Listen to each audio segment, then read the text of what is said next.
everyone, and welcome back to A Theater Near You. I am your host, Kris Randazzo, and joined this evening, as always, by a scuba diving mouse, Paul Giroux. You introduced me as the scuba diving mouse. That was the only thing I didn't want to be introduced by. Oh, okay. Well, in that case, you can be class clown Gary Cooter. Class clown Gary Cooter. So he said, what does he say? He says, my poem, here's my poem about chicks. Sometimes I think that I'm so far below them. Sometimes I think that I'm so far above them. If I was a caveman, I'd probably club them. Gary Cooter. Never to be seen again. That character didn't go anywhere. And baseball coach who's clearly never played a sport a day in his life, Sean Doyle. No shit, Mr. Einstein. See, I thought you were gonna go with the first comes the women, then comes the whiskey. That's the devil's double whammy. That is what they say. This month's letter was Z, concluding our first run of the alphabet, sort of, and we foolishly went with Sean's pick, Zapped. Has there ever been a more frivolous misuse of godlike powers? Let's find out. But first, how's everybody doing? No, we don't get to talk about how we're doing. I got conservatively 26 pages of notes about this movie.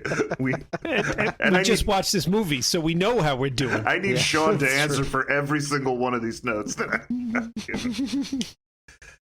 To be fair, all right. He's not the one who voted for the movie. That was us. No, I will not take responsibility for this. We've all been hiding behind that bullshit line for 26 letters now. All right, and let's get the nonsense out of the way. Wait, I'll go first. I'll tell you how I'm doing because it can be quick. I'm sure we're going to talk about it when we talk about how we watched this movie, but I couldn't find this movie anywhere.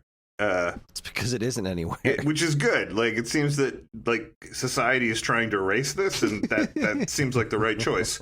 But thanks to you, Kris, and Evan, who was kind enough to add me to his Plex server, I was then able to watch the movie, for better or worse. I mean, it might have been better if I just hadn't watched it. We still did the podcast, but yeah, I'm still figuring out this Plex server thing. Like, I don't know that I understand it and how it works and why, but yeah, we've been checking it out and being like, all right, well, do we cancel HBO? Like, how do we do this, right? So I was flipping through it and we were kind of exploring it, and Nate comes down and Nate's like, what is this? And then I had to sort of explain what it was, and Nate goes, so he made his own TV app? And I was like, yeah, I guess so. And Nate's like, kinda? That's amazing. And he's like, you could put anything in there from any channel? And I was like, I guess we just have to ask him. And he's like, that's amazing. So apparently, Evan, I don't know if you listen to this, but in my house, you are apparently a mystical sorcerer that is being celebrated every day. So thanks, dude. Well, today is Evan's birthday, so I bet he'll be very happy to hear that. Happy birthday, Evan. Happy birthday, Evan. Well, I'll jump in on what I've been doing real quick. In addition to all the work that I'm supposed to be doing, for years, I have had a problem with Sifl and Ollie, and that is that the first season is completely garbled out of order. It's the actual chronology of season 1 of Sifl and Ollie is borked out of this world. So I had this thought over the years that I would love to take the show and re-edit it in chronological order. Just, take season 1, cut out all the duplicated sketches, cut out all the pointless music videos, and just restructure it in a way where episode by episode, the Sifl gets more and more mad at Ollie as he does the news segments, or Ollie gets more and more unhinged as Precious Roy goes on, because the show was it does have a trajectory. Things happen and then other things happen that reference those things as it goes on. But in broadcast order, none of that makes any sense. This stuff only becomes apparent if you've watched the show a dozen times like I have. In the words of Mystery Science Theater, it can't have a story arc because it's a puppet show. So I finally decided, now that I have my computer and I've been doing a lot of video editing, I'm like, you know what? I can do this now. I'm going to do it. So Evan helped me out a while back. I bought all of the episodes of Syphil and Ollie on Amazon, because you can buy the show on Amazon right now in glorious 720p. The problem is that they cut out a bunch of it. The episodes are stuffed two episodes together as one episode. A lot of the songs are missing because they didn't have the rights to use them, that kind of jazz. So I went through the Internet Archive and I found really high resolution rips of somebody's VHS collection that has all the commercial interstitials, all the previews, the next episodes, and everything else in it. It's not nearly as good as the Amazon stuff, but it's still pretty nice. So what I did was Evan actually went through the whole series for me. He put a capture card and plugged a Fire Stick into it and just played all the episodes I bought and recorded them directly to his computer. So we could capture all of them in glorious 720p. Now I have all of the files. He missed a couple episodes, so I had to do those myself. I plugged my Apple TV into my capture card. It worked just fine. So I have all the episodes, and I started putting them up on my YouTube channel, and there hasn't been any sort of copyright claim yet, which is great. I'm 4 episodes in, and I made this whole spreadsheet trying to restructure the whole series in a way that it makes sense. But today I fell in this rabbit hole because there's a Syphil and Ollie subreddit that I kind of poke my head into every now and then, and I said 3 years ago that I want to try to do this, and since I started it, I decided to jump back in and say, hey, I'm finally doing this. And this other guy jumped in and said, oh my god, somebody's actually doing this. I have a whole spreadsheet about this stuff. So I went into this rabbit hole today trying to match episodes to Ollie wears a specific shirt for 5 episodes in a row. So the first 5 episodes he's wearing an orange shirt, and then the next 5 episodes he's wearing a black shirt. And I tried to kind of make sense of that to kind of restructure things in order, but it didn't really work because they clearly filmed a bunch of the extra segments that led into things like Precious Roy way earlier and then just kind of shuffled it all together. So not all of it can match up. And I figured instead of every now and then having a shirt out of order, I'd just be nah, he just does costume changes all the time, because it doesn't look as weird if it's only once in a blue moon he'll be wearing the wrong shirt instead of he just changes costumes all the time. But I've put way too much thought into this, and I'm going to be very happy about it when it's done. And I hope I did it right, because I'm not really going to know for sure until I'm watching the whole thing in a row. But I feel pretty confident that I've come up with the optimal season 1 viewing for Syphil and Ollie, and it's going to be on my YouTube channel exclusively. And I'll get Evan to put it up on the Plex server. You're a nut. I am a nut. Yeah, I was just thinking, this is the ravings of a madman. I really enjoyed that show. I didn't realize there was any kind of story arc. I thought it was just what came on at 3 a.m. when MTV was still good. And you were up too late, and you were a little slap happy, and it was wonderful. I had no idea there was a story. And I can't believe that you're spending this much time in your very busy life to do this. I'm picturing you with a big murder board, a big a board with photos on it at the top, who's the suspect. Oh god, that would be so much easier. A breakdown of where Syphil and Ollie were, and then red string connecting. Yeah. And for some reason, one of the pictures up there is Gary Busey. I don't know why, but I'm pretty sure. He definitely has sock puppet features, you know. Mm-hmm. No, it's not, like I said, it's not really a story. It's just that things progress. In one of the episodes in the news, Ollie's just he sees the weather girl, and she's all depressed, and he's like, hey, she's pretty hot. And then another episode, you find out that Ollie slept with the weather girl. And then another episode, Syphil fired the weather girl and replaced her with a robot because Ollie slept with her. And there's this whole thing about Syphil going out with Serena Altschul. I kind of remember that. That runs through the whole season, and then in the last episode, Serena dumps him, and he's all sad, but she's going out with Ollie now, so he's rubbing in his face. It's fascinating stuff to me, and 5 other people. But those 5 other people are leaving me all these wonderful, happy comments on my YouTube channel. They're oh, thank goodness someone's doing this. This looks great. Yeah.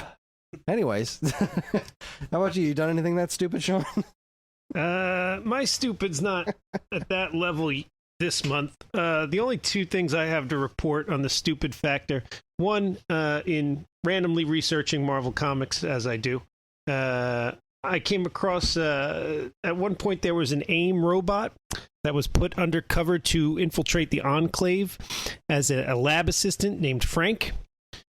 And that robot's numerical designation, MST3K. Oh, Which that made me happy.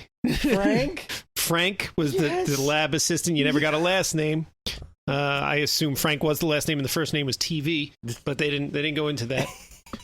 That's amazing. Yeah, so that was one little fun nugget that I found. And then the other thing I did that's a little more on focus for our podcast here, I don't think I talked about this last time because I think this was just like 2 weeks ago, although my sense of time has really fallen apart. I rewatched all the Cloverfields. Oh. I didn't mention this last time. You right? mentioned that when you came over to watch when the I came movie, over here, but not on the thing. So I rewatched all of them. I really enjoy the hell out of those movies. And anybody who hasn't sat and watched all three of them, I say go do it. Lots of people watch the first one and then not the two sequels. The two sequels were very different. Not only from the original, which I enjoyed, but also from each other.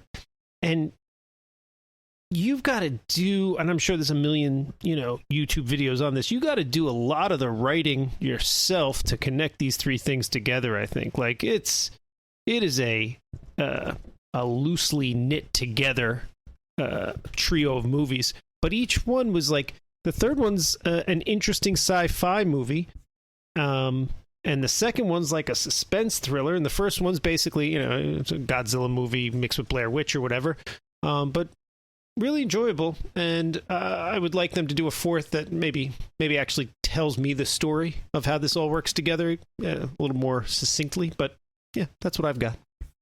Hey, pretty solid. Will you guys go to Blobfest with me next year? Yo, I just learned about that, and I was so pissed that it's this weekend because I've got my sister's party, so I can't do it. I just learned about that. I was like, this is awesome. I want to go to Blobfest. What is Blobfest? I don't know. I have no idea. But it's at this theater in Phoenixville called the Colonial Theater. So it's like maybe a half an hour from where I live. And that's where they filmed that classic scene in the Blob where all the kids are running out of the theater. Yeah. We're in the 50s Blob, right? Yep. Not the 80s Blob, right, although that was a great movie too, but very different. Yeah. They apparently that town, I didn't know this, does a whole festival every year celebrating the movie The Blob. Yeah, and then I think like there's a race too that's like the running from the Blob or whatever, there's like a 5K or something. And yeah, they do movies. I guess they show the Blob as part of it. But God, I would hope so. This weekend, the Sunday is an MST3K-a-thon, and like people from MST3K are supposed to be there. Jonah and Joel and Emily. But I have no idea if it's movies that have already, like, if it's old movies. I have no idea if it's new movies. I don't know if it's live. Like if it was like a live riffing thing, I would totally pay $200 to see it. But like if they're just going to show movies that I already have on DVD, like I don't want to see it. But I don't know. Whatever it is, they're not going to do the Blob. They're performing at Blobfest. They're not going to do the Blob. I don't know. I have no idea. Is there any riff tracks for the Blob? I don't even know. I don't know. I can't say that this MST thing will be part of next year's one. But like, I just think I'm fascinated by the idea of it. I think we should all go next year. Like, I don't have $200 this year. I probably won't have $200 next year, but like, we should just say we're going. I agree. I love the concept of any town being like, we're going to celebrate this random thing every year, and like to just pick that movie. Like, I am not talking ill of the 50s Blob. That's a great movie, but to dedicate a day every year, like. How many things get their own holiday? I mean, everybody celebrates, every town has like, you got your winter holidays, your Christmas, your Hanukkah, you got 4th of July, you got Memorial Day, you got Labor Day. And this town's like, what should we add to the basket? I know, Blob Day. Are you kidding me? I love you. I love you for being that random. So, yeah, no, I'm in. I was pissed that it was this weekend. I just found out about it a couple days ago. Yeah, I think Paul, you mentioned it to me a little while back, and I was unsure, mostly because, like, again, throwing dollars at things, not my forte these days. But hey, maybe next year. I think the town where this movie from tonight was I think maybe this was supposed to be in Indiana. I'm looking up Ralph Waldo Emerson High School, which is obviously not a real place, but there's a junior high. No, maybe California. Maybe there's some place that does a Zapped festival every year. Wouldn't that be great? God, I hope not. This doesn't seem like the kind of thing that people should be proud of. It's more of the shame of a town. Not at all. Not at all. I was almost wondering, Kris, if I should ask you if we should try to do some kind of disclaimer at the front of this, like in the show notes or something, that like some kind of trigger warning thing that there'll be like, oh my God, discussions of sexual assault. But I also think that like if there's people that listen to our podcast and go, oh, I should watch Zapped, that's the next movie they're doing, at least they're not going to be able to find it. So like, yeah, you should definitely set up a warning. I thought you were going to say at least they won't be able to find us. Like, you're right. Thank God. God. I think we're totally going to hear from Scott Baio though after this episode. Like, I would imagine so. He seems like the kind of guy that would take this personally. Listen to our podcast? He seems like he would listen to this episode, because if somebody's talking about something he's done in his past, he's probably gonna look it up. That's so weird that you had the same thought I had, right? Because like I thought of Family Guy, right? Remember the episode with about James Woods? What? James Woods? No, the episode about Luke Perry, where Peter writes the article right. that Luke Perry's gay, and then like and it's all in good fun because Luke Perry voiced Luke Perry in the show. But then he's like sitting by his pool and he's like, all right, time to read every high school newspaper and see if anybody mentions me this week. Like, I totally think that's what Scott Baio's doing. Like, I think Scott Baio wakes up every day and it's like, well, I wonder if anybody's talking about Zapped. So I think we're going to hear. You think we have high school newspaper levels of cred? I don't know.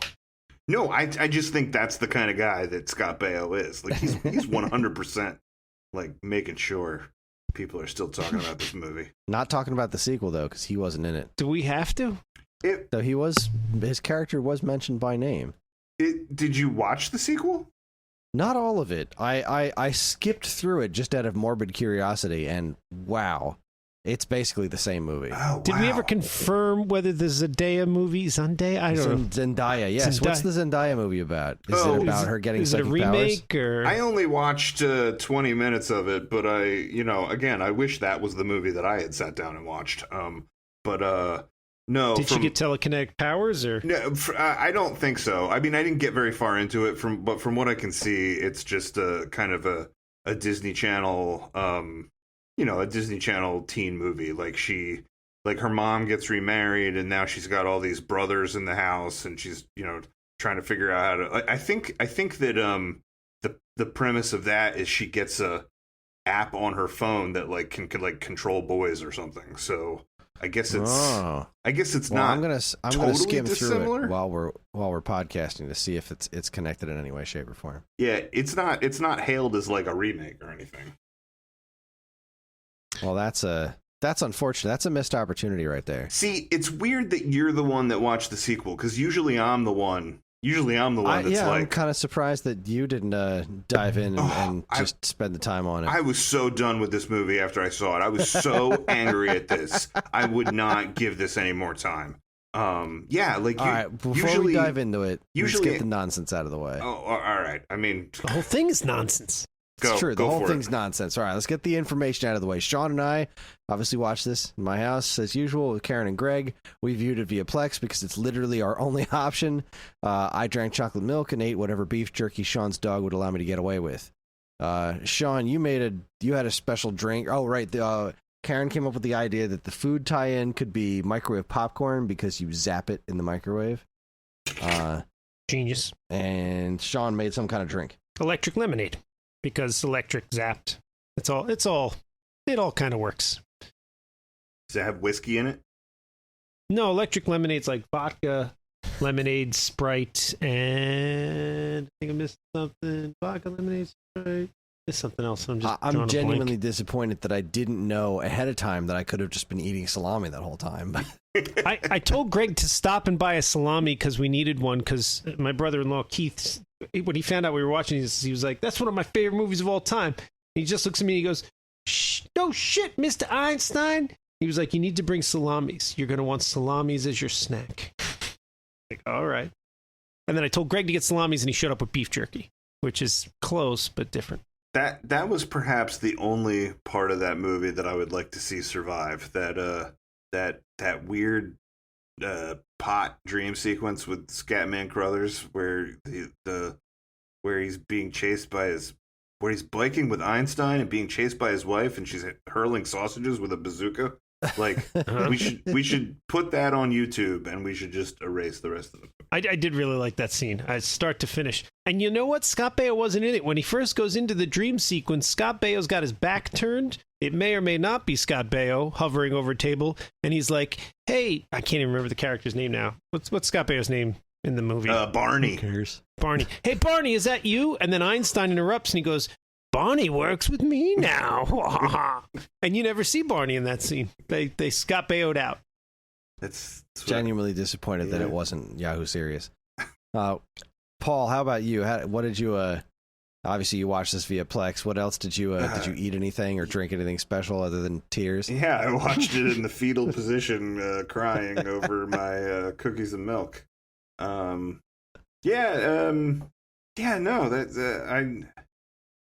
I guess I can't think of anything notable other than the fact that you couldn't find it. Like, Sean,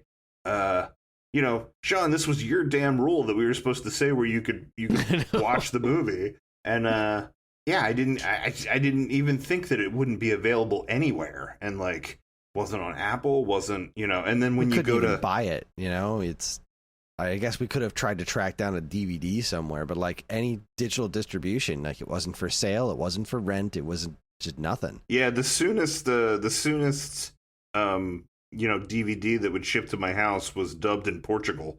So I would have had to watch it with the subtitles, which again might have been a better experience. I'm not really sure. May have made it better. But yeah, Evan putting it on that Plex server was the only way I was able to see it. And yeah, I had some milk and cookies, and then I watched it late after everybody went to bed. But then I felt like I was basically like, Sherry, I know you like to watch these movies, so you know what we're talking about. But I was like, I'm warning you, like you're gonna hate this one. And she's like, how bad could it be? And I was like, I'm warning you. So she watched it last night. And I kind of came in and out of the room. Like I put Nate to bed and I went and made dessert and stuff like that. So I was in and out. So I didn't totally subject myself to it again. But she was like, oh God, like Kris should put a warning. Oh man. Yeah, it's not okay. Yeah, not at all. So Zapped was released on July 23rd, or unleashed as it were, on July 23rd, 1982. And was distributed by Embassy Pictures. It was written by Robert J. Rosenthal and Bruce Rubin, shame on them, and directed by Robert J. Rosenthal. I think you got to put written in air quotes. Sprawled across a series of napkins by. Yeah, well, I really do think that this movie, yes, I'm sure that somebody wrote it, but there was so much in this movie that was engineered to just we want this to happen, so what do we have to do to make that happen? There was nothing. Yeah, there was no real through line. There was just sort of interconnected moments, mostly centering around sexual assault. So we will get there. Let's see. Rubin's other writing works include Deep Impact and Stuart Little 2. This explains so much. While the director and co-writer Rosenthal's other directorial works include something called Malibu Beach, which had a picture of a butt on the front of it, and absolutely nothing else. So the nonsense guy teamed up with the butt guy, and they made this movie. The movie stars, I'm using that term very loosely, Scott Baio, Willie Ames, Felice Schatcher, Heather Thomas, Robert Mandan, Greg Bradford, and Scatman Crothers. Tells the story of a young high school student who accidentally gives himself telepathic powers, which he uses to sexually assault women and occasionally cheat at gambling, which is where he draws the line morally. I'm so glad you mentioned that too. I mean, well, you know what? Let's get to that later. It's the closest this movie had to a plot because, like, clearly the entire purpose of this movie, like we talked about Weekend at Bernie's too, being like, look, we got this ticket to this island and we're going to shoot it every way we can. And we're just going to use the flimsiest excuses we can to do these things. This is so much less than even that. This was, I want to give a kid the power to rip women's clothes off so we can show boobs. Like I want to have a movie about a kid who can show people's boobs with his mind. That's what we want. Well, I did do a little research on this. Did either of you? God, no.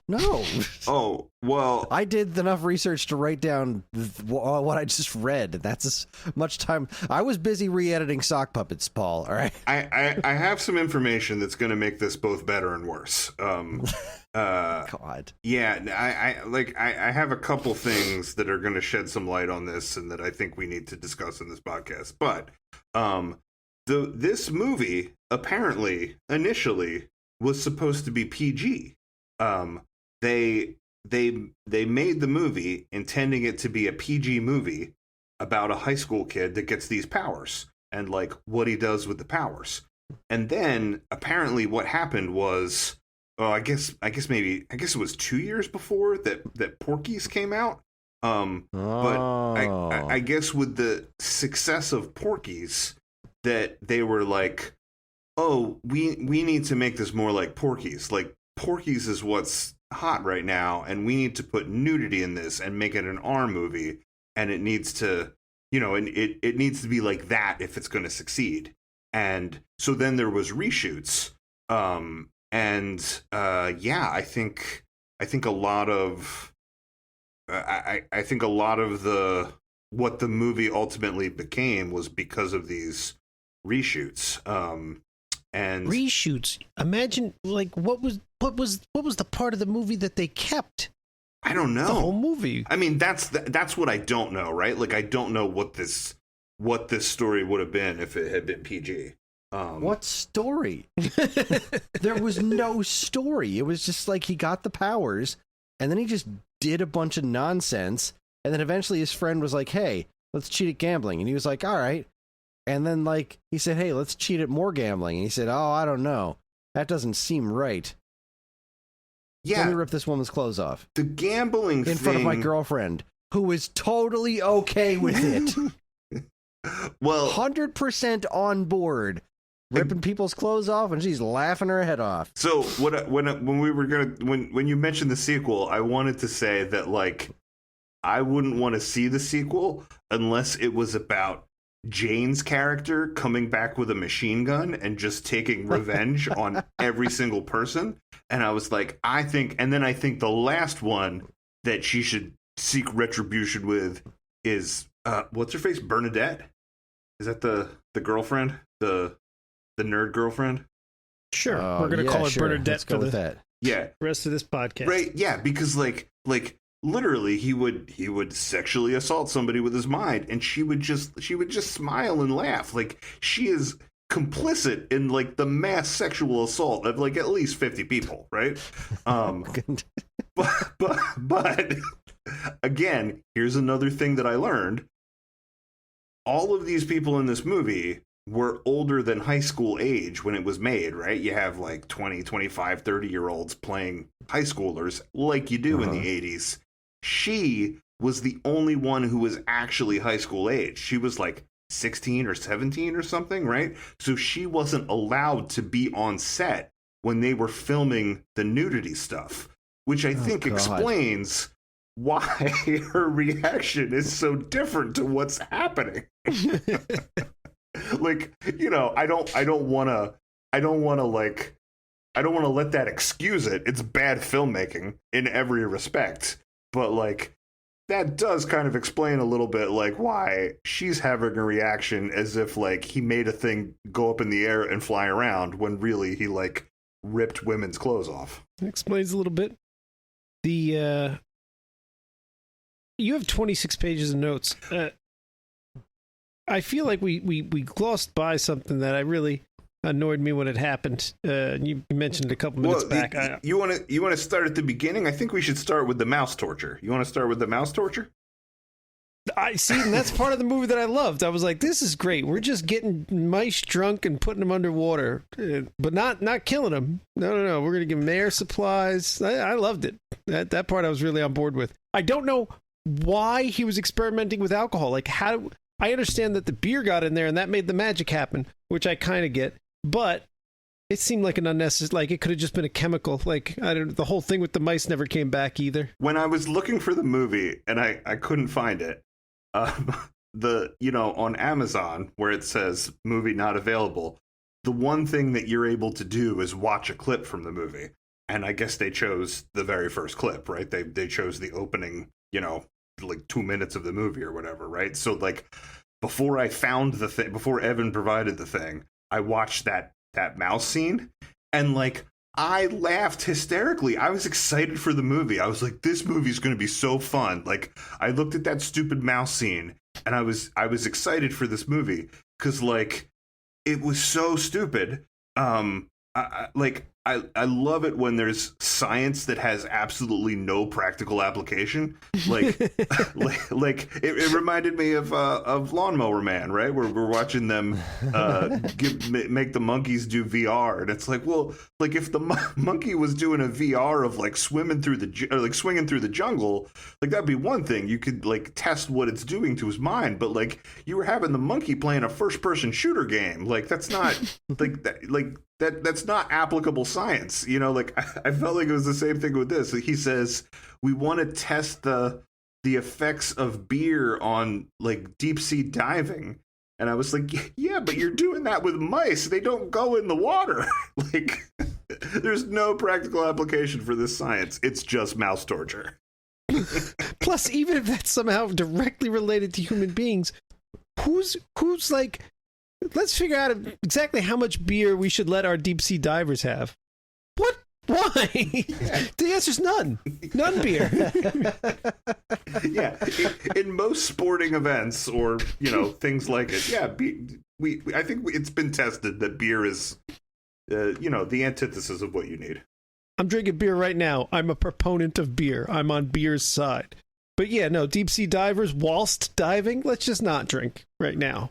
When you come up later, sure. Do you guys remember the lab that we had in high school where, like, nobody taught in it? Like, kids could just go in and, like, do weird experiments and, like, grow things in a greenhouse. You guys remember that lab? And they gave you beer to experiment with. Yeah, and they had time. And, like, to only the there. kids had the keys to it, right? Like, the principal and stuff didn't have keys. Like, it was like our lab. Remember that lab? We spent a lot of time in there not existing. I have some information. Okay, the Zendaya movie is in no way related to Zapped. It is indeed about she gets like a cell phone that can control men, and she tries to get them to like dance better or something like that. All right, cool. You want to talk about that movie? The sequel, however, Zapped Again. I flipped through about like half the movie. It's basically the same movie. According to Wikipedia, the plot is Kevin Matthews becomes a new pupil at Ralph Waldo Emerson High School. The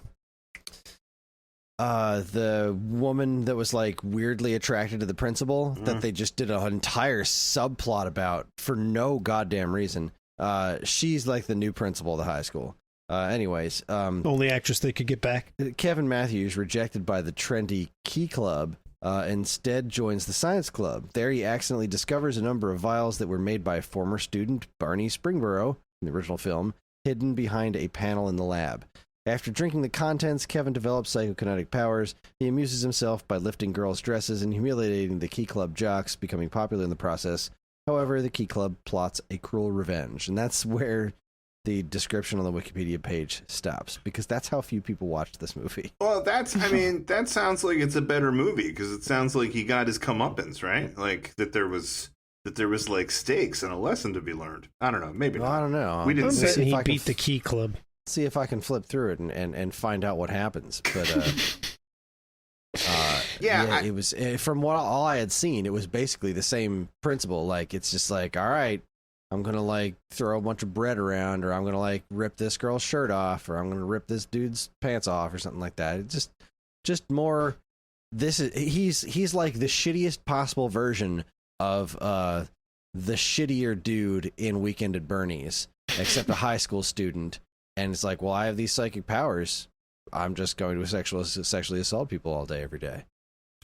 Yeah. But is there more of a plot? I don't know. I got it on mute right now, and it's so far so good. I don't know. Yeah, I don't know where to. I sort of don't know where to start with this like long list of notes I have, because there's so many things I want to talk about. We could talk about what Kris just talked about, the whole relationship between the principal and the one teacher, which like the principal clearly wasn't into at first. He had some sort of thing in that weird newspaper that kept having weird headlines. You remember that? Yeah, the headlines were all like in a different color too. They were trying to make you see them. I can't remember what the hell it said. But they were weird. I was like, why are they pointing this out? And then he meets her at the thing, and they go right to having sex in that restaurant. Which Kris pointed out, or somebody pointed out, the tablecloths were real short for what they were trying to accomplish here. There was so many scenes that didn't have anything to do with the rest of the movie that you almost had to go like, well, what scenes did have to do with the movie? But yeah, most of the stuff with the teachers seemed like a super weird side plot. I would say even before the stuff with the principal and that teacher, what was her name? Mrs. Bernhardt. I guess Gary Cooder calls her Mrs. Bernfart. But I think even so clever. Before that thing, there was that scene where what's his face? Willie Ames' secretary. Character. Yeah. Peyton goes in there and hooks up with the secretary. What the hell was that about? What was that about? I mean, I think it was just a Porky's reaction, right? Like, we need to put more boobies in it. This movie needs more depravity. Did you see her boobs in that scene? I don't think you did. Oh, I mean, no, I think she I just meant, well I guess, women in a state of undress. You know, sometimes it had more sex in it, right? I was gonna, because you're right. Lots of scenes were clearly just vehicles to get the boobs out. Right. We didn't need to see grown women's boobs. We needed to see grown women pretending to be high school students' boobs. That's what we needed. But I feel like that scene didn't even accomplish that goal, and never came back. Like, they just moved on from there. Like, I don't know. That character kept being in the movie, but only to assist the principal in his, which was also weird. She was just assisting him in getting some. Right. And so that didn't really matter. Right. And it didn't accomplish that gratuitous goal either. That secretary character then just became part of the principal and the other teacher's weird subplot.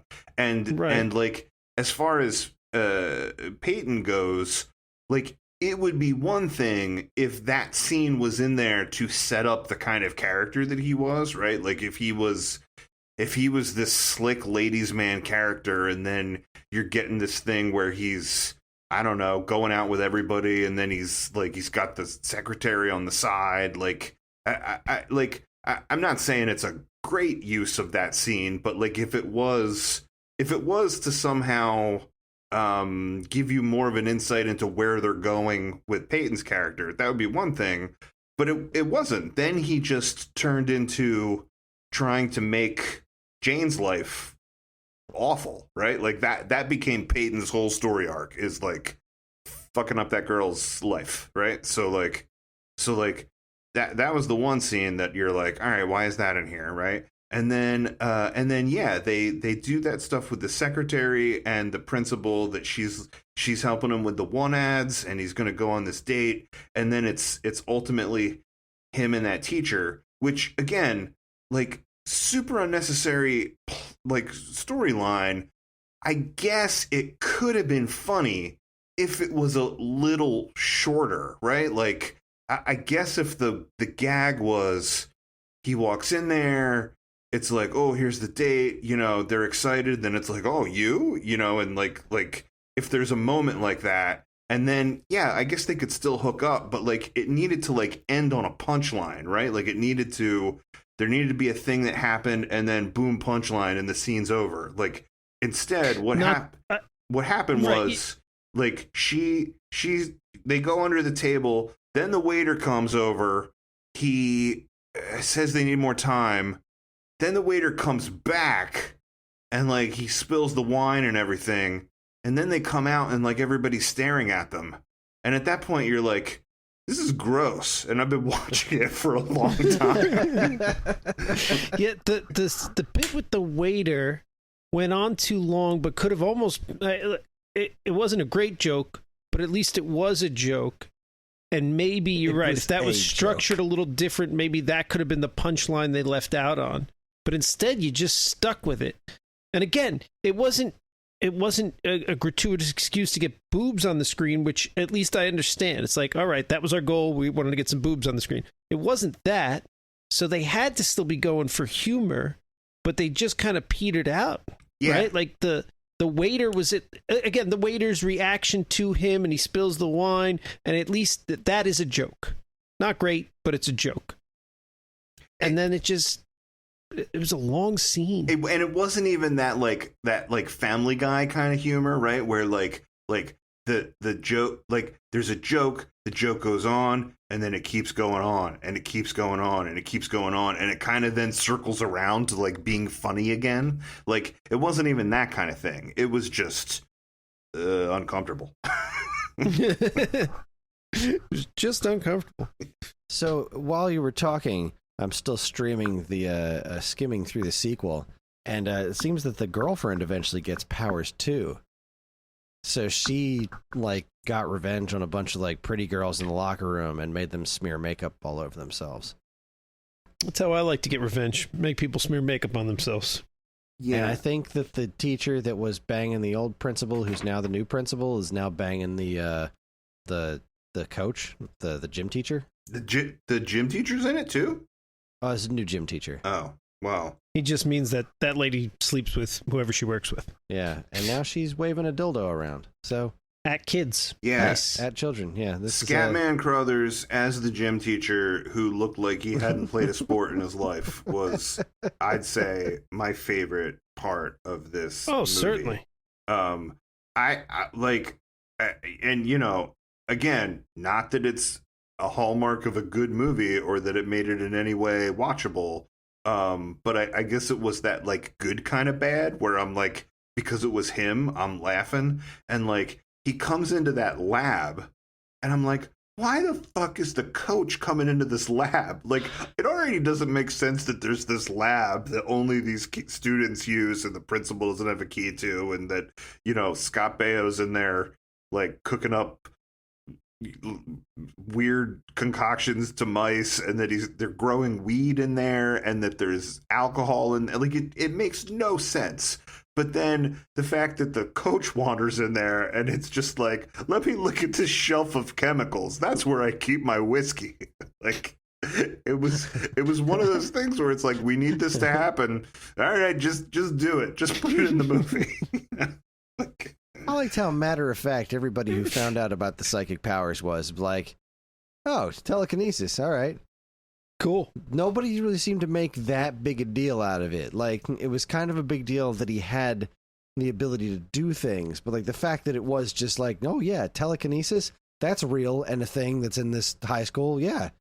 We're fine with that. Nobody clocked it at all, including him. Like, yeah. Like, you know, again, I don't like, it's hard to pick out what's bad about this movie because it's like picking out blemishes on a turd, but it almost could have been a good idea for a movie if in the right hands, in very skilled hands. If it was about a high school kid that gets godlike powers, or I don't know, like I do really feel like the powers border on godlike, right? Like he can move things with his mind. He can control people with his mind. The powers are super undefined, right? At one point, he made a spaceship go through a fish tank. Yeah, so he kind of do phasing thing like the Flash. He right? created life. Like they didn't make it real clear. Were those people in the spaceship in his imagination? Yeah, or did he create life? And then allow those things that he created to be murdered by the dog. And actually, I don't think the dog finished him because he went and pulled the ship out of his mouth. I'd watch a whole nother movie about those people getting out of that ship and trying to avoid the dog. Yeah, at the end he flies, right? So I think we can use the words godlike powers. But I remember when the movie ended, I just said out loud, he could fly this whole time. Yeah, so I mean, and not that it's important to anything we're talking about, but that prop for the toy that went through the fish tank. They took a Millennium Falcon, turned it around backwards, and glued on like half of a Starship Enterprise. Like not like we weren't creative. We'll make a spaceship from things we've seen before. It was legit. It was 100% a Millennium Falcon turned backwards, and the engines from the Starship Enterprise with some other like random crap glued to it to make it not quite copyright infringy. Yeah, it was fascinating. It was pretty copyright infringing. Was it Space Mutiny had more impressive ships than this? It was unbelievable. If it looks like both the Millennium Falcon and the Starship Enterprise, then neither property can get mad at us. Worst lawyering ever. Oh my god. Got that shit. Yeah, figured so in the right hands, I think a movie about a kid that gets godlike powers, where then you go, cool, like what's he gonna do? Is he gonna help people? Is he gonna go off and start a school for mutants? Like where you're like, what is the good thing he will do? And then that he just wants to like, use it to get some, to hook up or whatever, right? Like or that, to, do innocuous things like get potato chips from across the room or something. Yeah, like it didn't have just to be much more than that. To do juvenile things like that might be a funny movie. But there was none of the realization that he even could could do things with his powers, right? Like even Spider-Man in those like Sam Raimi movies like goes through the thing where it's like, oh crap, like look, I look different, like I have to figure this out, right? Can I jump off buildings? How far can I jump? And like there's that really great montage. I think even I think there's other movies with like superheroes that are more juvenile, right? Like I think Shazam has a scene like that, right? But like he gets these powers, he goes home, right? He's he got that scene in his room, like he goes home, his parents like rag on him, right? The worst people on the planet. Yeah, and that was even weird too, because I'm like what? Like, what do they want of him? Do they want him to stop being a nerd and get out in the world and, like, meet girls and have a life? Like, stop being in the lab? Or do they think he's, like, a drug dealer or something? Because they go and, like, check his veins for track marks. So the messaging on that was real weird. Like, I couldn't figure out what kind of character he was supposed to be or what the parents thought he was going to be or whatever, right? But there's that whole scene where they're in the room or whatever, and then the mom kind of yells at him from the door, and then she walks away and he slams the door with his mind, right?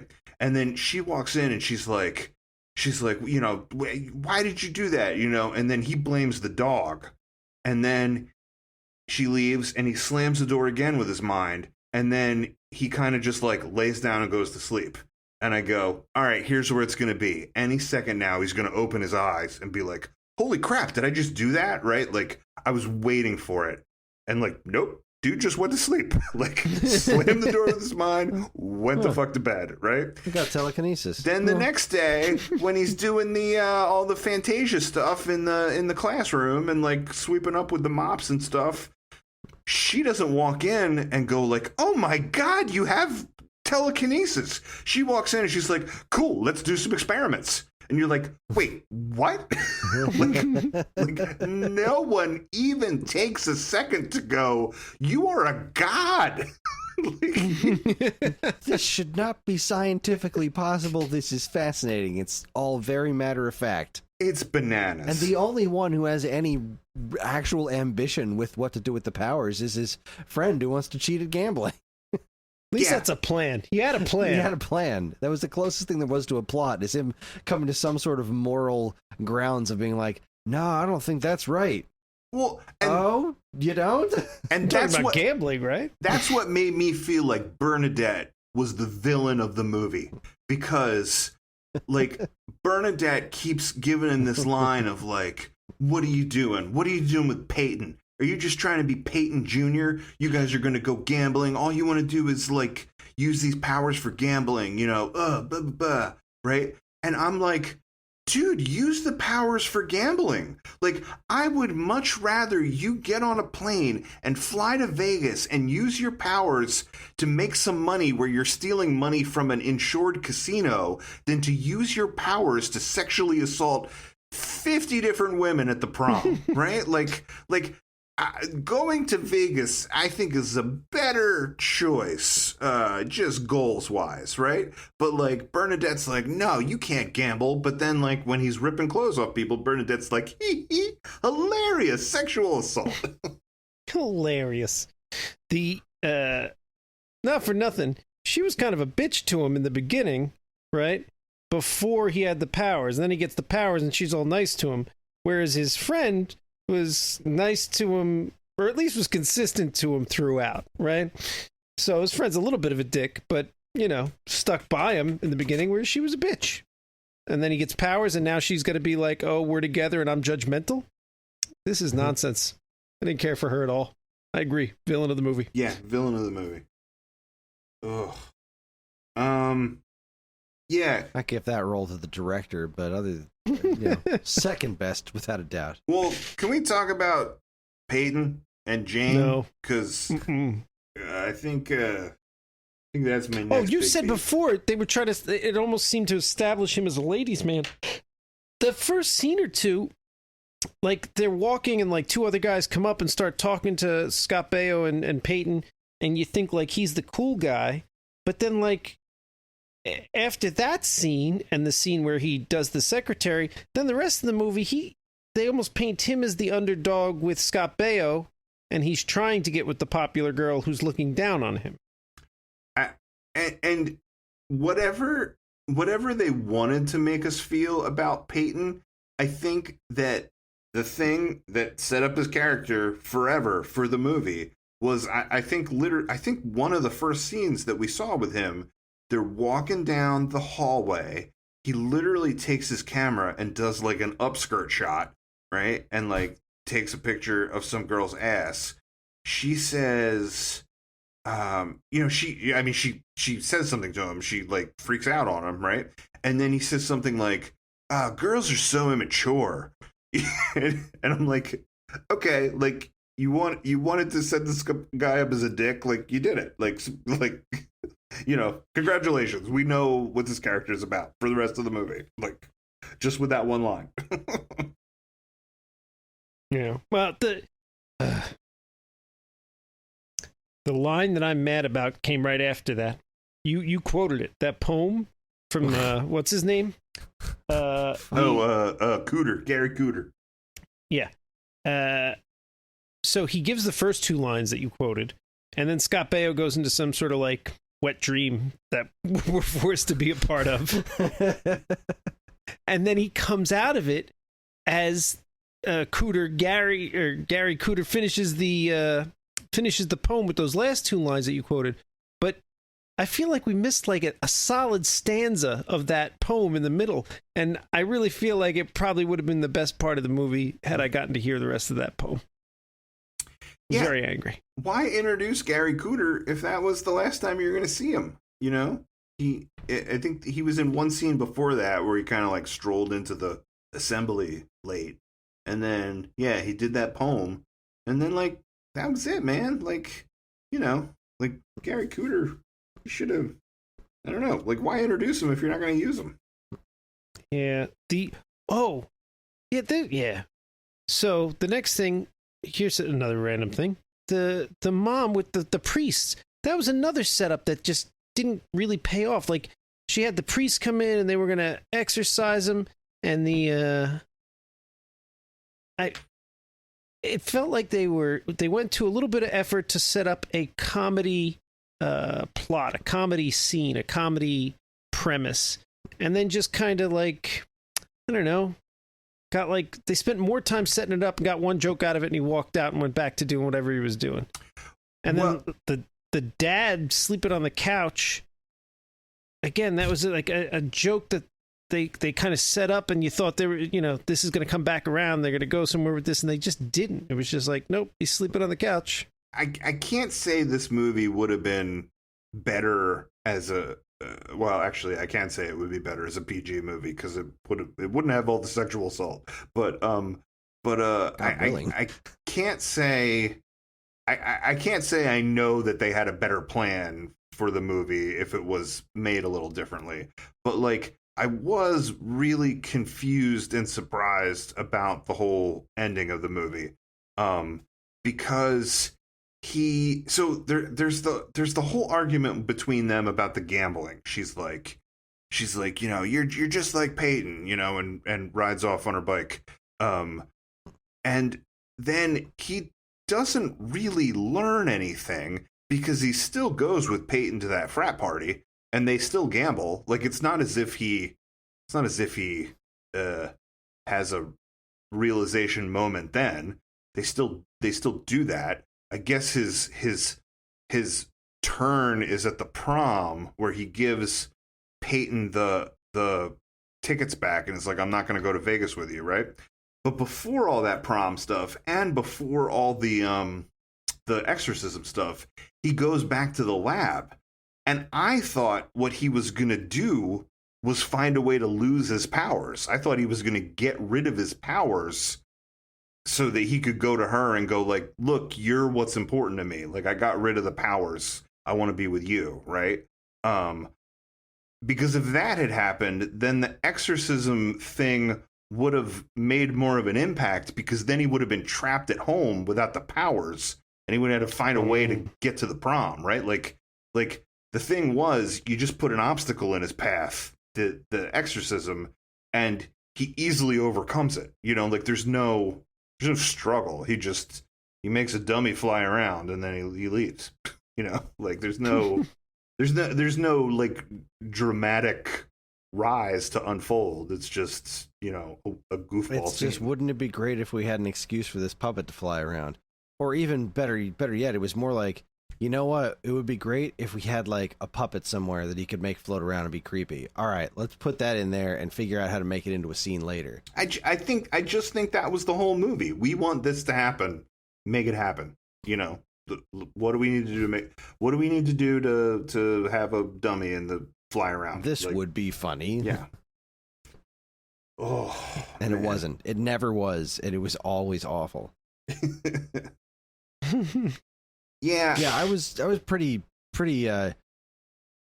I didn't hate it as much as, oh god, all right, that's not true. I did hate it as much as Young Einstein, but it was just for very different reasons. Like, I do think it was a better film, I guess, than Young Einstein, which isn't really a high bar. Like, I don't know, things happened with occasional purpose in this movie as opposed to Young Einstein, which was just like a constant state of what the fuckery. But I mean, as egregious as it was, I wasn't ever bored. But you know, it was still really awful.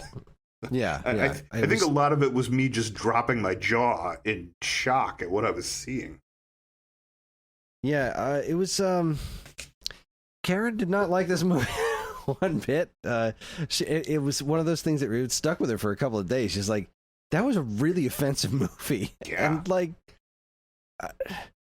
I don't want to like, there's one thing to be like overly offended by everything, but then there's like things that are legitimately offensive. And that's what this was.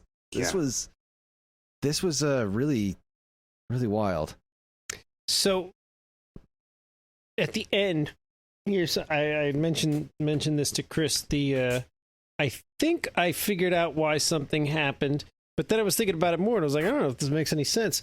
So in that last scene, the one lady, she throws I'm gonna say a watermelon at Scott Baio, and it hits him in the head, and he gets dizzy, and they use a camera thing to make you see that he's seeing double or the room's spinning or whatever. So okay, he takes this blow to the head, and then after that, he rips everybody in the auditorium's clothes off, right? And then after that, he gets hit in the head again, and he goes down. And that's when they come over and he's like, I lost my powers, right? It occurred to me while we were watching, I was like, I think that first blow to the head, because I was like, why would they do 2 blows to the head? Why make that much of an effort to show us he got hit in the head twice? Like, somehow getting hit in the head twice is the magical number that makes you lose your ESP, right? No. Or telekinesis, or whatever the hell. I think their thought was, we'll put this here, and this way when we go to show it on TV, we can just edit out the whole scene where he makes everybody in the auditorium naked, because we're never going to get that on TV. Oh my God, you're so right. You're absolutely right. It makes perfect sense. Yep. So I thought that was what the plan was. But then I was thinking about it later. I was like, you'd have to edit out half this movie. It'd be like 20 minutes long. It'd be like that time they showed Pulp Fiction on network television, and it took like 5 minutes. Like, this is what happens, Larry, when you find a stranger in the Alps. Oh, that's the Big Lebowski. That's Big Lebowski. Yeah, what happens when you find a stranger in the Alps? The Pulp Fiction, he keeps calling everybody a bad melon farmer.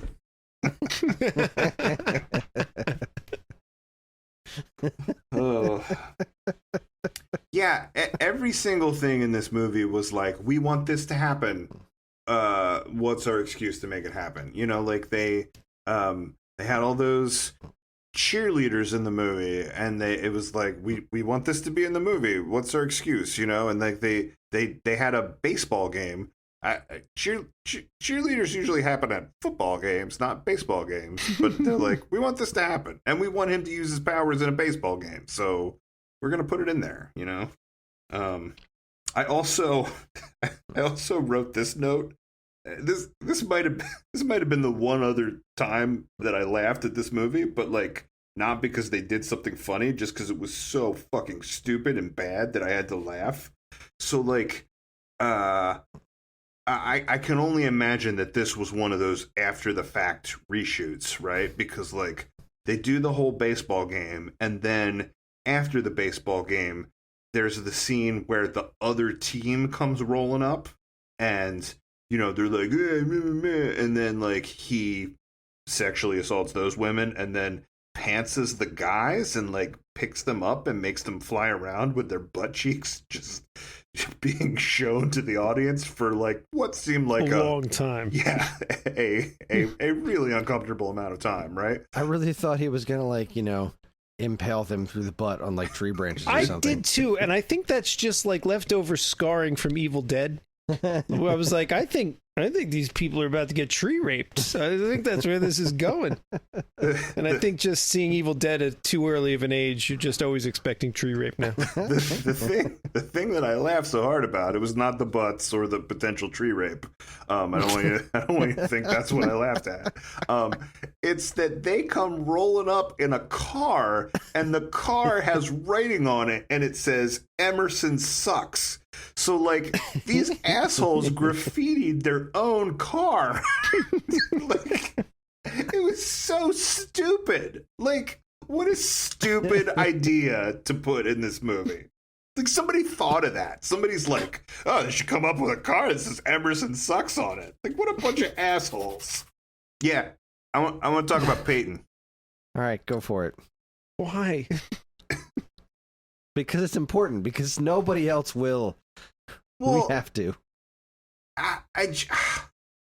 it made me mad. It made me confused. What? See, this is what happens. We pick these movies and then we talk about them, and then at a certain point, you guys are like, "What's the point? It's bad." And I'm like, "No, like we have a podcast where we got to talk about this stuff, right?" But like, all right, so I felt really bad for Jane, right? Like I didn't understand what was going on there, and like Jane was kind of a little bit of a bully at the beginning of the movie. Like at one point, I think she tells Barney, she's like, "Oh, maybe you can go to the prom with your mouse friends," you know? And like, I don't know, I think there was some dialogue between her and Peyton where you're kind of like, "Oh, she's shallow, and she's, you know, it's only important for her to be with this other guy because he's going to take her to, you know, Hawaii after they graduate or whatever it is," right? But like in general, I didn't think she was like bad, right? Like I didn't think she was an unlikable character. Like, what are you talking about? Well, the like, whole scene with her and Peyton, she's like, "I'm not gonna have sex with you because I'm in a relationship and we're going to Hawaii," and he's like, "Well, I'm gonna get $1 million," and she's like, "Oh, well, if you're gonna get $1 million, let's have sex," which I was also really pissed me off. Not at her. I mean, it just shows her to be shallow, and like she's like, "Yeah, I'll cheat on my boyfriend if it's gonna be with somebody who's got more money," right? So she's bad too. Not that anybody in this movie has any redeeming qualities, except maybe the janitor. He seemed all right. Yeah. But that scene that you're talking about, where they have sex, and then he snaps the shot, and you know, and takes a picture of her naked, right? Like, holy reprehensible scene, but I literally could not have imagined where it was going to go to at the end of the movie, because I literally don't ask me why, but I literally still did think after that scene that they could still pull it off, that they could get it back, right? Because that whole time I'm like, Peyton is unlikable, and they're kind of painting her to be, you know, that you're like, it seemed like they were painting her like the villain, even though there were scenes where she was like hanging out with them all and hanging out with Bernadette. You know, like I couldn't understand if we were supposed to hate her boyfriend, if we were supposed to hate her, if we were supposed to hate Peyton. But like when she and Peyton hook up, I'm like, they're both unlikable characters, so they're gonna do this thing where they each learn something, and then they're like, we're unlikable, but we're perfect together, right? That like we're going to end up at the end of the movie. But that is not what happened. He does like revenge porn for her at the end of the movie, and like, you know, like shows her naked picture to everybody at the prom. And then when she understandably freaks out about it, Scott Baio rips her clothes off. like that was the only distraction he could think of. He's got limitless mental telepathy powers, and he just needs a distraction. What's the only thing he could do? And he could have done anything. He could have knocked over a punch bowl. He could have made a light bulb go out, but no, he rips that girl's boobs out. And Bernadette smiles and laughs at the whole thing. No, wait. Let me tell you why I hate what's her name. Not Bernadette, the other one. Jane. Sure. Because she's got this plan, right? Look, if you're shallow and you're all about money, and she's like, I'm going to use my body and whatever I got, and I'm going to get money. Hey, you got a purpose. Good on you, you know? So she's got a plan, and she's stupid enough to listen to Peyton's lies about, oh, well, I'm only going to get an allowance of $1 million or whatever. All right, so, you know, you can't control stupid. You are what you are. Okay, we'll let that go. So then she's like, all right, let's have some sex. And then the next day, she's like, I hate you. Stay away from me because I'm with my boyfriend because we're going to Hawaii. It was like the next scene. It was 2-3 scenes later. It's the next day. The whole reason you had sex with Peyton, you didn't like him. You weren't attracted to him. The glances in that scene made that clear, right? Like her acting made that clear in that scene. She made a conscious, strategic decision. This guy is going to get money. I am going to have sex with him so I get that money. But then the next day, she just abandons that plan entirely, like with no other change. Why is it the next day she's like, no, leave me alone? Well, why did you do what you did? I think you did that to get money. I think that the reason why is because the movie is bad and doesn't make sense and does weird things. Well, so then I just decided she's bad at strategy and I hate her. Well, so this is another thing that I read about. This movie. So the actress that played Jane, I think it was like her first real acting role, and she did not agree to the nudity. It's hard to know like what was in it originally and what was an afterthought, but like sounds like initially the movie was supposed to be PG and not have any nudity, and then they're like, oh, Porky's, you know. So like I guess for these reshoots they asked her if she would do these nude scenes, and she declined.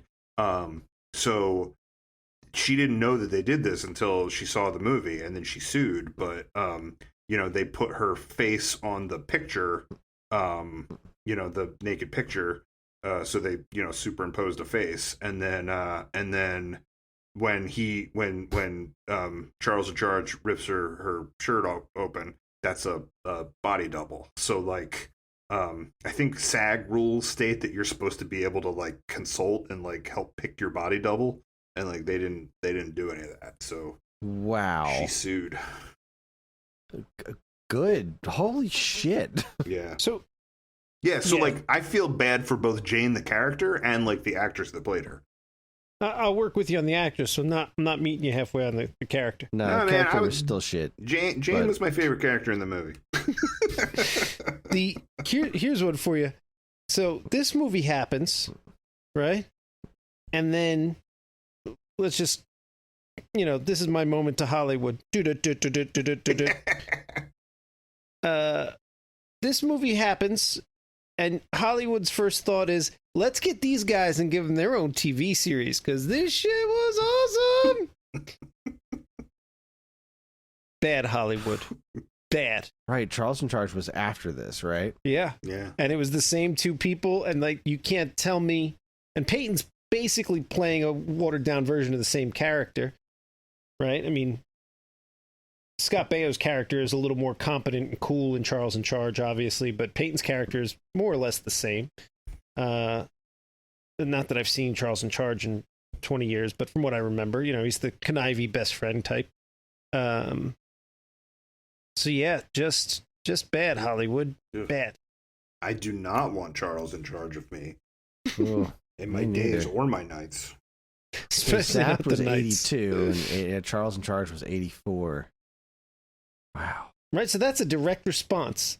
Somebody in Hollywood saw this and was like, we need to develop a sitcom. These two clearly have what it takes. They have the it factor That we are looking for.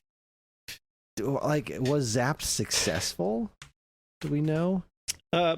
Keith pointed out, he was like, this was a movie that was on when he was like very young. He was like, he said, you know, HBO just played this and like Porky's in heavy rotation. Like when HBO was first out. It did something. It got a sequel. Let's see. Box office. Zapped was given a limited release on July 23rd, earning $823,000 that weekend, ranking number 17 in the domestic box office. On September 3rd, 1982, the film was released wide and made over $3 million, ranking number 4, behind An Officer and a Gentleman's 6th weekend, E.T.'s 13th weekend, and Fast Times at Ridgemont High's 4th weekend. By the end of its run, Zapped grossed $16 million and change. The film was panned by critics.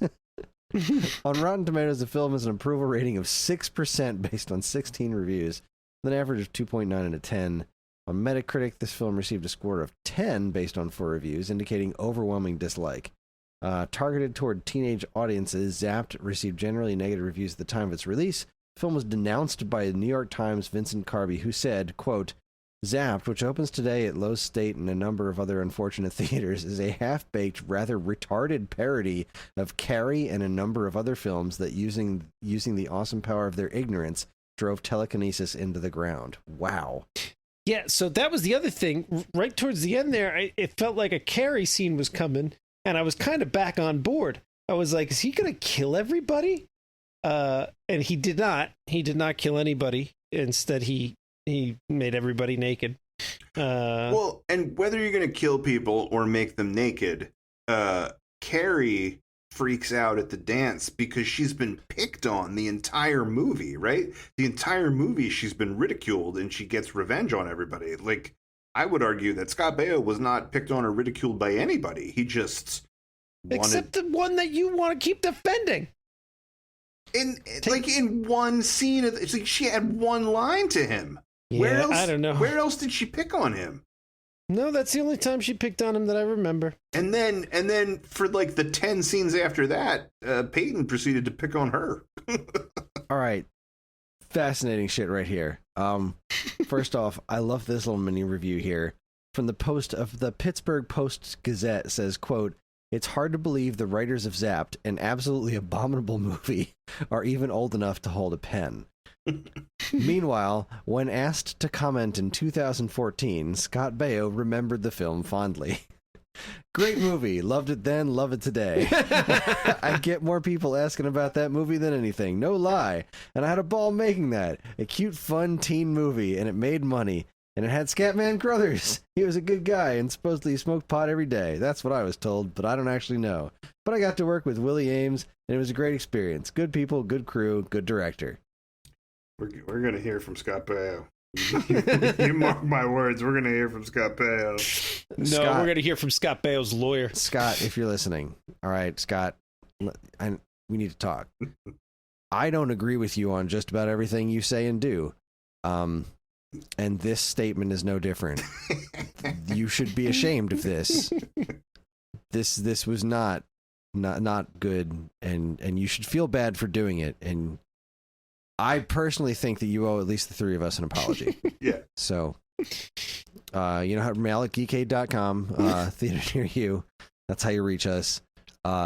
This was a bad movie, and you should feel bad about it. You know what? Maybe Scott Baio will reach out and let us know that he's the reason you can't find it anywhere. He's spent the last 10 years doing his absolute best to just scrub the internet of this movie, to get it off of any possible service format and really just rid the world of it. And if so, I think we have to just, yeah, if so, good on you. Good on you. You made a mistake, but you're trying to fix it.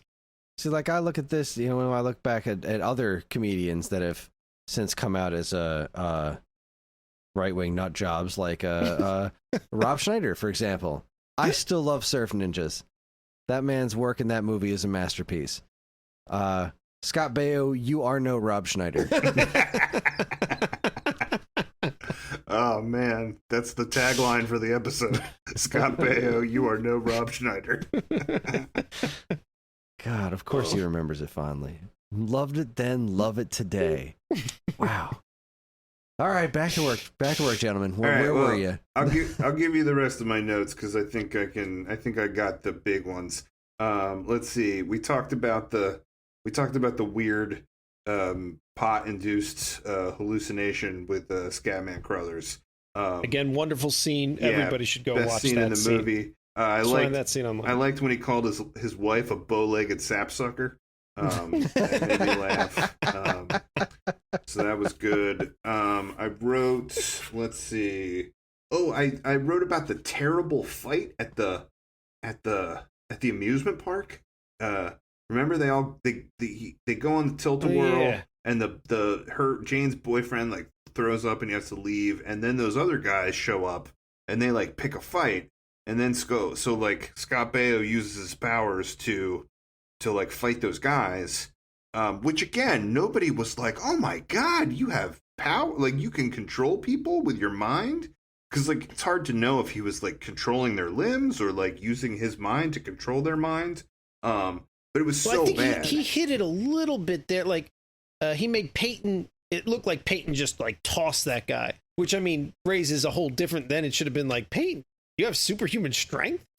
Because like Peyton had his hands on him, and he kind of, Scott Baio then uses his mind to like throw the guy 20 feet in the air or whatever. So, yeah.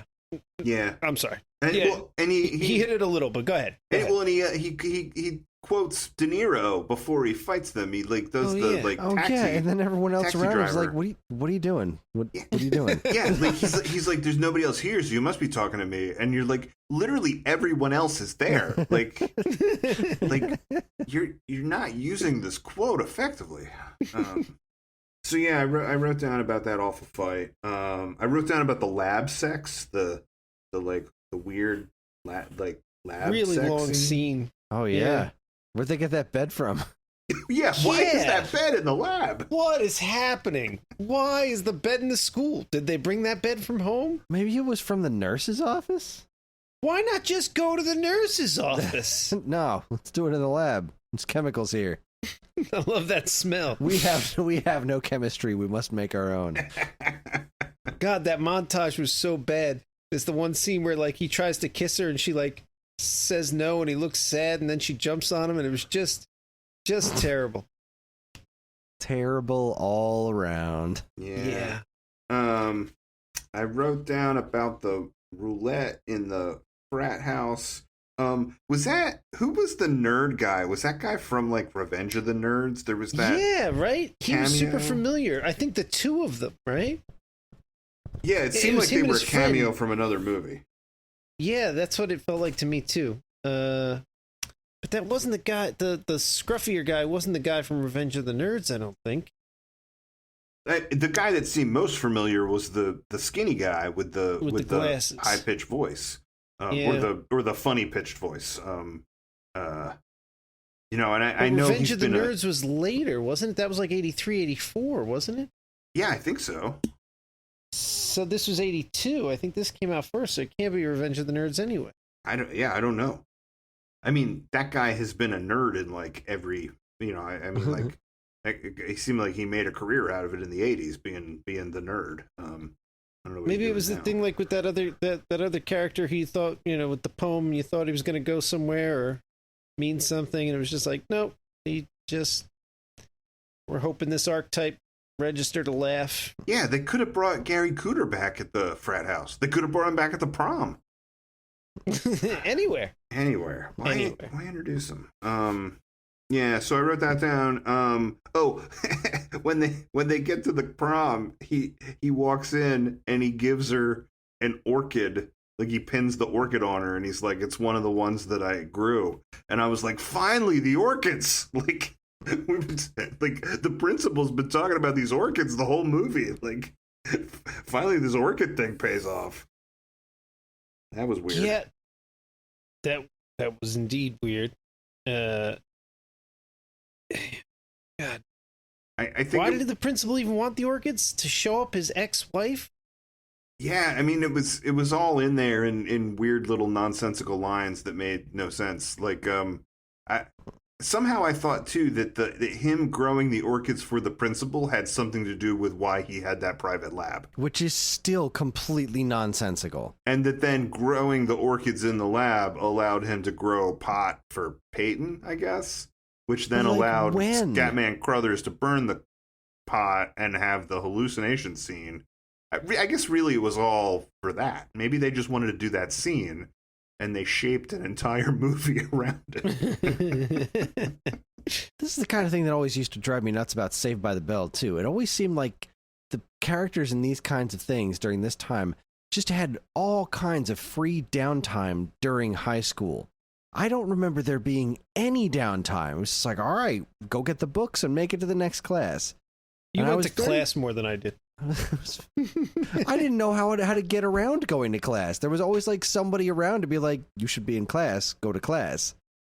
I didn't go to class a lot. I had a lot of free time, but I did not have a private lab that I had access to with mice and scuba gear for the mice. Sean, did your parents ever check your veins for track marks? Because I think if any of the three of us that applies to, it would have been you. Look, I never did any drugs. It wasn't me. I didn't do anything. No, my parents were pretty cool. Just massive amounts of sugar. Yeah. Well, and sure. salt. Yeah, I'm gonna blame my family for that one. The only other thing I wrote down was like at the end of the movie when he rips all these girls' clothes off and there's just breasts and bare bodies all around the prom of like people in various states of nakedness. Like one of these like underage girls runs by Scatman Crothers and he just like runs after her and tries to grab her, and then the wife like tackles him, and I'm like, cool, this is where we're at. Just sexual assault. like literally the geriatric coach is like running after an underage girl. Cool. Here we go. There it is. That's the end. That's what I got. We need to pick a good movie. Whatever we do next has got to be not terrible. No shit, Mr. Einstein. There it is. Are we done with this movie? I don't have anything else to add. I'm good. I want to put this behind me. I mean, if you're going to ask me would I recommend, I would say no, but I would also say don't bother. You won't be able to find it, and that's okay. Exactly. I recommend it doesn't matter. You can't find this movie anywhere. And thank goodness for that. Thank goodness. Well, I guess it's about that time to start discussing our options for numbers. Are we? So, we're doing a number one. We're going to do a number episode. We're all good with doing numbers? Yeah, let's do numbers. Nah, because we did A through Z, but there's still a ton of movies that start with numbers, like legitimately start with numbers, not like have a number in it. You can't do the whole 9 yards. Yeah, or like I think there are some movies that start with numbers, but the word is written out. But like, there's a lot that just legitimately start with digits. So I think it's worth doing it. And then after we're done with that, then we're done with the loop of the alphabet. We're ready to start back at A. I will go first because I don't know. My only backup option is a legitimately bad movie. So instead of even suggesting Three Ninjas, I'm going to go with Three Ninjas Kick Back. Yeah, no, the third one with Hulk Hogan. No, I have not seen this movie. I do have specific memories of seeing at least most of it when I was a kid, but I don't think I've ever attempted to watch it as an adult. So I would very much like to watch 2001: A Space Odyssey. All right. So that's my father's favorite movie, and it's a great sci-fi movie. And the fact that you've never seen it is appalling to me. I've never seen it as an adult. I've definitely seen it as a kid, but okay. I've never gone back to it as more than like a small child. So I have very few memories of it other than its countless pop culture references. And, well, yeah. It's a legitimately good movie.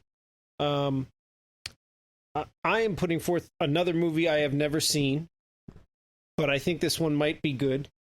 I haven't heard anything bad about it. I just never got around to it, and I've already forgotten the number. I'm going to say it's 1402.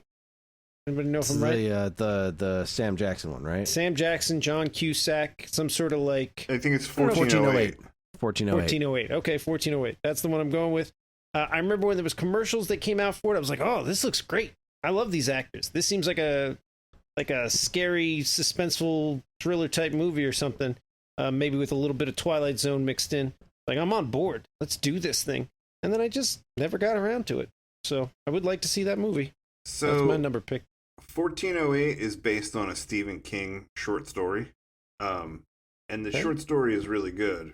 I don't know that I thought the movie was great. Oh, you've seen it. Okay. Yeah, but it was a long time ago. And I don't want that to color our, I don't know. I don't know what to say. Like, I want it to be fair, but we all just said we should pick a good movie, and I don't know that I thought that was a good movie.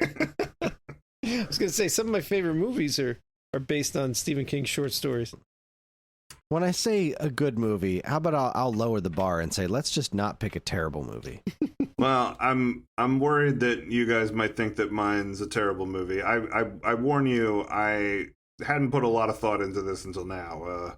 Usually I'm like pretty ready, and I guess I've been wrapped up in how bad this movie was. I wasn't really thinking about the next one. But I do know, I do think I know what I want my pick to be. Yeah, I don't think it's a thing that you would go, wow, Paul would be into this movie, but I did really like this movie. It was the first thing, I think it was the first movie I saw on Netflix when you got the discs mailed to your house. And so this thing came in the mail and I watched it, And then there was one scene I probably watched like 10 times just because I was like, holy crap, which was the rap battle at the end of the movie. So my pick is going to be 8 Mile. Huh. I've never seen that one. Me neither. I've only heard good things about that movie. Yeah, I mean, you know, I like I said, I don't know that it would be in my wheelhouse to suggest a pick that is sort of based on the real life story of Eminem, but I did think the movie was pretty damn good, so that's my pick. Mm-hmm. Okay. Well, I guess it's time for voting. All right. We're watching 2001: A Space Odyssey. All right. That is a good movie. Society says it's a good movie. That should be readily available. When you say society says you didn't like it? I haven't seen it in a long time either. Like, you know, I mean, like, I know it's an important movie and that it's it sort of changed things as far as like visual effects and storytelling. But like, probably when I saw it was in high school, and I probably couldn't appreciate it. No, there's well, we'll get to it next week, but I think there's definitely some solid criticisms for certain parts of it, but in general, I think it's great. Oh, it's from 1968, so movie making has changed a lot since then. It is available on Max, which used to be HBO, for streaming, and it's available to rent or buy on both on Prime Video or just on Blu-ray and DVD. So this is a movie that is readily available. The thing that really fascinates me about this, which I don't think I ever saw, 2010 is a sequel to this, right? Yeah. That I had one of those records, like record storybooks of as a kid. And that always had a weird, like, I was always weirdly fascinated with it. I don't remember a damn thing about it. I still have that record upstairs. I should listen to it. But, yeah, this is an interesting experience. If I can get through this and 2010 by the next episode, I would be I would be very interested to do so. But you'd have to stop editing sock puppets. Well, that's not going to happen. I can do two things at once. All right, well, there you go. There you have it. 2001: A Space Odyssey is how we're following up the back-to-back Young Einstein and Zapped. It should be fun. Right? I don't know. I remember so little about this movie. I'm curious at what I'm going to think of it, but it's not really a fun jaunt if that's what you're looking for. We'll make it a fun jaunt, Sean. We're gonna bring the fun. All right. Well, I don't have anything else, so I think it's about time to wrap this up. Theater Near You is a part of the Geekade Podcast Network, and if you'd like to get in touch with us to share your comments, movie suggestions, or just condemn us for bringing this movie into your life, send us an email at mail@geekade.com. We can also be found on most social media outlets. That just reminded me. When was it? So I asked Evan for these movies, and when I mentioned Zapped, his reaction just cracked me up. I said, "Sir, can we get Zapped on the Plex for this evening?" And he said, "Absolutely fucking not. That's too far. I was okay with Yahoo Serious, but this is too far. I'll see what I can do." So remember, everybody out there, if you have hate mail for us, send it directly to Scott Bale. Because he thinks this movie's good. We can also be found on most social media outlets and the official Geekade Discord server, all of which can be found in our show notes. If you'd like early access to this podcast and several others in the Geekade Podcast Network, check out the Geekade Patreon, linked to in the show notes. It helps keep this show running and our site shiny and clean. Thanks for listening. We'll see you next time in a theater near you. We'll be talking to you, Scott Baio. Playing for keeps, yeah, we're dancing all night. They keep saying we're crazy.